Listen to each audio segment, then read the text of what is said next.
Hello everyone, আসসালামু আলাইকুম। আশা করি আপনারা সবাই ভালো আছেন। গত কয়েকদিন ধরে ঈদের ছুটিতে গ্রামের যেসব সুন্দর মুহূর্ত ক্যামেরাবন্দি করেছিলাম, সেগুলো একে একে আপনাদের সঙ্গে সবই শেয়ার করে ফেলেছি। আপনাদের ভালোবাসা, সুন্দর সুন্দর মন্তব্যের জন্য আন্তরিকভাবে ধন্যবাদ। আজকের এই ভিডিওটি আমার ঈদের গ্রামের সিরিজের শেষ ভিডিও। সত্যি বলতে গ্রাম থেকে চলে আসার আগের দিনটা আমার জন্য খুবই আবেগঘন ছিল।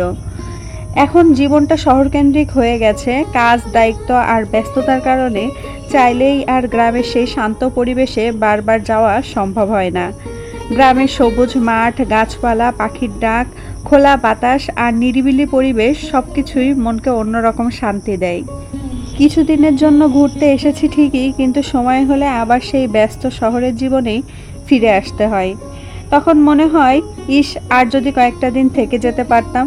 তবু এই সুন্দর স্মৃতিগুলোই আমাদের অনেক ভালো থাকার শক্তি দেয়। আলহামদুলিল্লাহ, এত সুন্দর কিছু মুহূর্ত আপনাদের সঙ্গে ভাগাভাগি করতে পেরেছি, এটাই আমার কাছে অনেক বড় আনন্দের বিষয়। আমার নিজের করা এই ভিডিওগুলোই আমি যখন ফ্রি টাইমে থাকি বা যখন গ্রামের কথা মনে পড়ে তখন বসে বসে দেখি, খুব ভালো লাগে আমার কাছে। এই যে ভিডিওতে যে কবুতরগুলো দেখতে পাচ্ছেন, এইগুলো আমার বড় ফুপ্পির পোষা কবুতর। প্রতিদিন সকালে ঘুম থেকে উঠেই এই যে কবুতরের ডানার শব্দ আর বকবকুম ডাক শুনতে পেতাম, এটা একটা অন্যরকম ভালো লাগার বিষয় ছিল। গ্রামের শান্ত পরিবেশে উড়ে বেড়ানো পোষা কবুতরগুলো প্রকৃতির সৌন্দর্যকে আরও বাড়িয়ে তোলে। যেদিন আমরা ফিরে আসবো তার আগের দিন বিকালে মাঠে ঘুরতে গিয়ে একটা পাখির বাসাও দেখেছিলাম। আমি মনে হয় বহু বছর পর গাছে এরকম সামনাসামনি পাখির বাসা দেখলাম।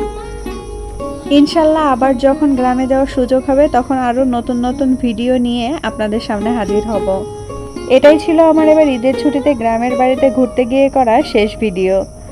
আগামীকাল থেকে আবার আমার রেগুলার ভিডিও সিরিজগুলো আপলোড করা শুরু করব।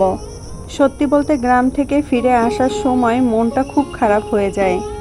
আমার মতো আপনারা কে কে এমন গ্রামে যেয়ে থাকতে পছন্দ করেন কমেন্ট করে অবশ্যই জানাবেন। আজকের মতো এখানেই বিদায় নিচ্ছি। সবাই ভালো থাকুন, সুস্থ থাকুন। আসসালামু আলাইকুম, আল্লাহ হাফেজ।